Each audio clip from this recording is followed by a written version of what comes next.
Assalamualaikum warahmatullahi wabarakatuh. Selamat pagi sobat sehat semuanya. Kembali lagi di acara Sersan Sharing Santai bareng podcast RSTDS, pilihan tepat menuju sehat. Kali ini saya Serdakot Elena tidak sendirian. Saya ditemani oleh narasumber yang sangat luar biasa di bidang pelayanan medis di Rumah Sakit Tingkat 2 Dr. Supraun. Kali ini kita akan membahas tentang pelayanan medis dan alur pendaftaran BPJS yang ada di Rumah Sakit Tingkat 2 Dr. Supraun ini. Mari kita sambut Letda CKM Anton. Selamat pagi Bang Ijin. Selamat pagi. Gimana kabarnya Bang? Alhamdulillah luar biasa, tetap semangat, sehat. Tetap semangat. Baik. Bang Ijin, kita kali ini akan sedikit ngobrol membahas tentang pelayanan medis yang ada di rumah sakit ini. Kita tahu Bang, di rumah sakit ini ada fasilitas-fasilitas yang mungkin bisa disebutkan oleh Bang Anton. Apa saja sih fasilitas-fasilitas yang ada di rumah sakit ini? Baik, pada tahun 2024 ini Rumah Sakit Tingkat 2 Dr. Supraun itu luar biasa perkembangannya. Ada beberapa layanan unggulan yang cukup menjadi ikon tersendiri bagi rumah sakit. Kita mulai dari rawat jalan. Jadi ada yang terbaru ini, ada onkologi terpadu.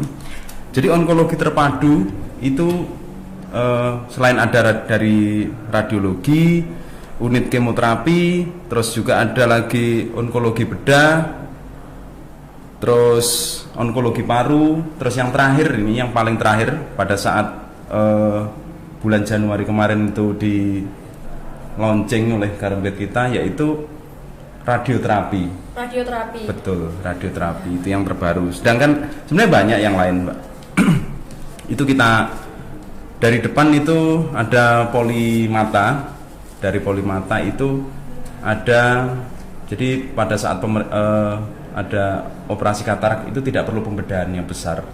Itu dari polimata. Setelah itu dari jantung terpadu, dari jantung terpadu itu ada cath lab, ada EVLA, terus dari Poli THT juga kita punya alat diagnostik, terus untuk timpano itu, jadi untuk penambalan gendang telinga seperti itu.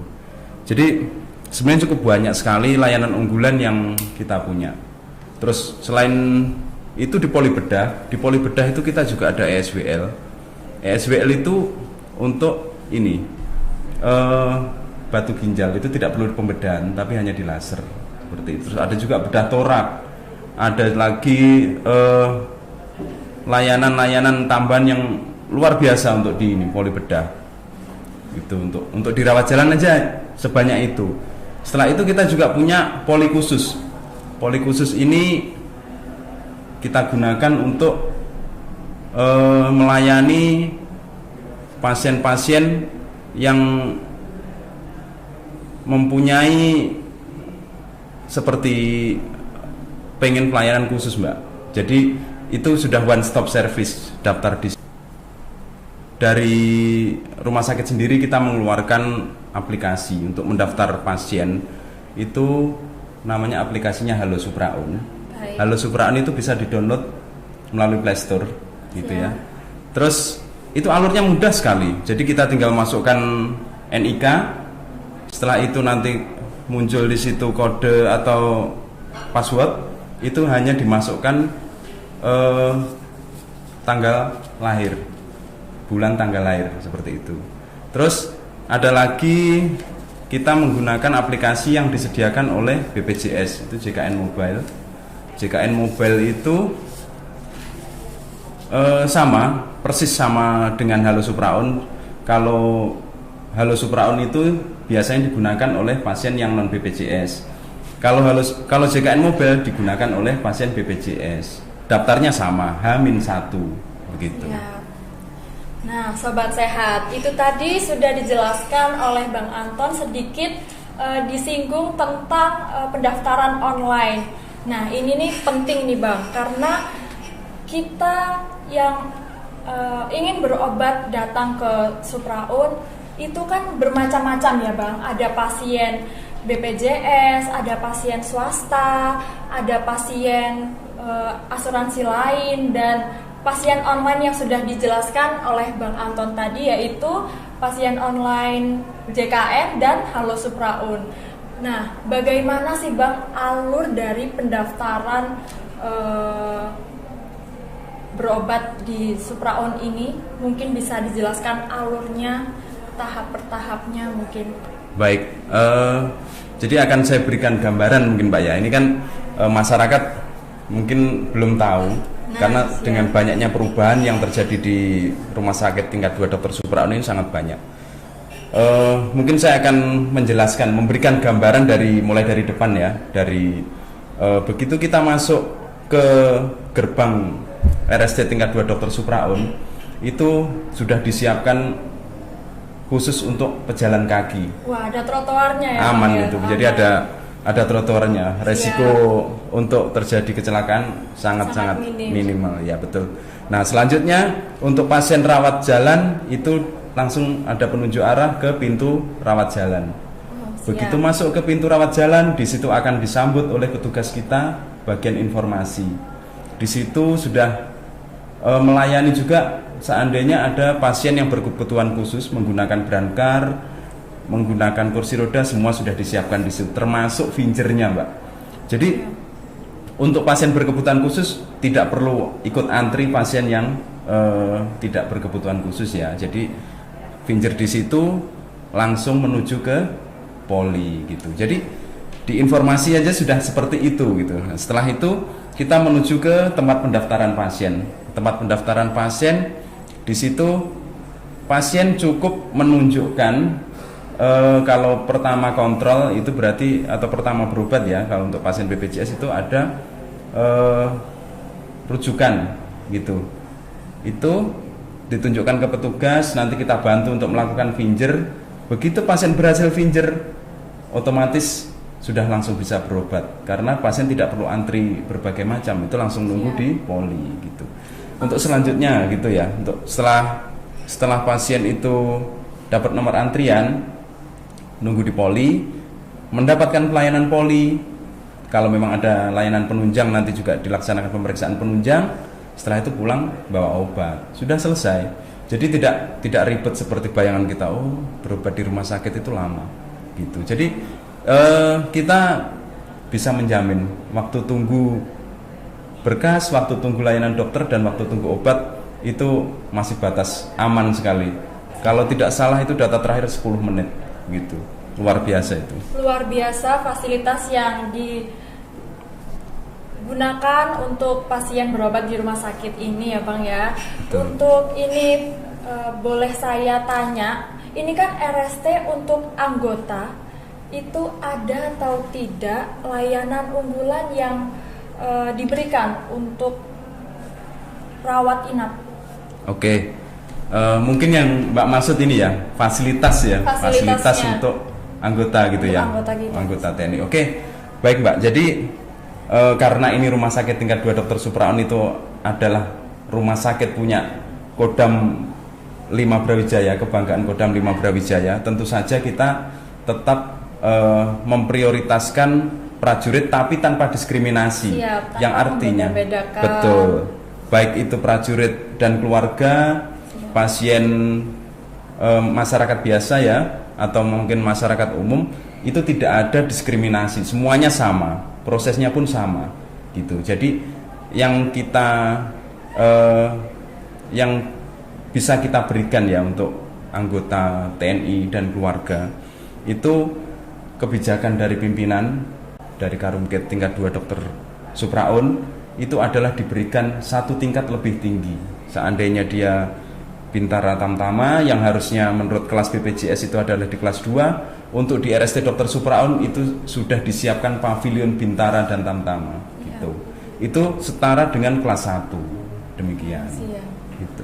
Berarti sangat memudahkan, itu lagi kembali lagi sangat memudahkan untuk berobat di Dokter Supraun, Betul. begitu ya Bang. Kemudian untuk bagaimana untuk kemudahan administrasinya Bang untuk di rumah sakit ini? Baik, untuk kemudahan administrasi yang bisa kita berikan untuk pasien dan keluarga tentunya ya, itu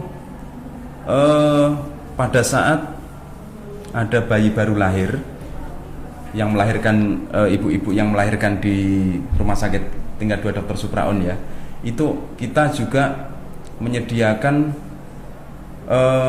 pulang itu sudah membawa akte lahir. Jadi petugas dari rumah sakit yang akan membantu untuk menguruskan. Itu yang pertama.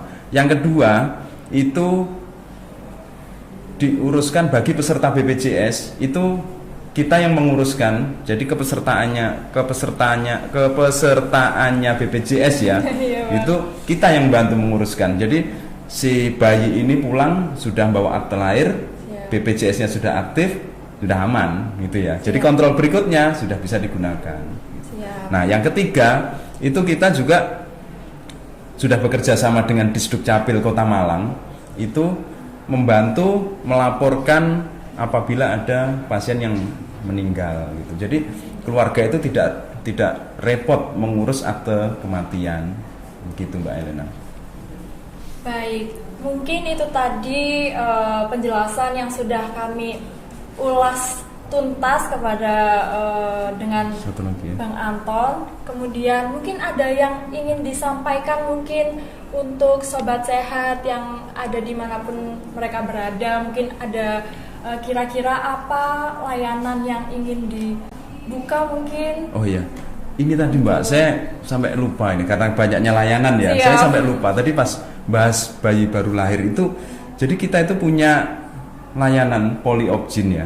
Poliopjin itu dokternya itu terbaik Semalang Raya gitu. Terbaik, iya. Dokter terbaik. Itu kalau tidak salah itu Dokter Nugrahanti, itu paling terkenal lah di Malang Raya gitu. Terus kita juga sudah dilengkapi dengan USG 4 dimensi gitu.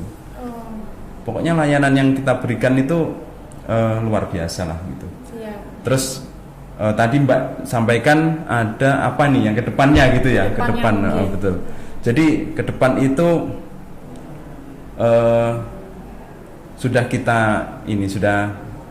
kita siapkan, dari pimpinan itu menyiapkan kita sebagai pengobatan komplementer ya. Terus satu lagi itu pengobatan komplementer itu yang ini akupuntur dan herbal itu ya. Terus berikutnya ada pengobatan tambahan, layanan tambahan untuk poli jantung terpadu ya, itu untuk aritmia. Itu ablasi namanya. Mudah-mudahan segera bisa di launching supaya lebih maksimal kita untuk melayani masyarakat, terutama keluarga besar Kodam 5 Brawijaya, terus untuk masyarakat Jawa Timur terutama ya, gitu. Baik, itu tadi mungkin yang disampaikan oleh Bang Anton. Kita dapat menyimpulkan bahwa rumah sakit ini terbuka untuk masyarakat semuanya. Kita tidak ada diskriminasi untuk pasien berobat ke rumah sakit tingkat 2 Dokter Supraun ini, dan itu tadi fasilitas-fasilitas yang sudah disebutkan sangat memudahkan dan sangat kita unggul karena layanan yang unggulan yang sudah disebutkan tadi. Kemudian mungkin Bang Anton ada yang ingin disampaikan untuk sobat sehat, semoga ini pesan-pesannya bermanfaat untuk kita semua mungkin. Baik, jadi rumah sakit tingkat 2 Dokter Supraun, walaupun kita rumah sakit Angkatan Darat ya, kebanggaan Kodam 5 Brawijaya, tapi tentu saja kita tetap terbuka untuk lapisan masyarakat manapun. Kita tidak pernah membatasi hari perawatan, tidak pernah mendiskriminasikan seperti itu. Jadi mari kita masyarakat Malang Raya, apabila memerlukan pelayanan kesehatan, kita datang ke rumah sakit tingkat Dokter Supraun, pilihan tepat menuju sehat. Baik, itu tadi luar biasa untuk narasumber kita ya Bang Anton. Terima kasih untuk Bang Anton sudah berkenan hadir untuk podcast pada hari ini. Semoga ilmu yang diberikan untuk Sobat Sehat dimanapun kalian berada semoga bermanfaat. Saya Elena pamit undur diri dan Letnan Anton sampai jumpa di podcast selanjutnya. Assalamualaikum warahmatullahi wabarakatuh.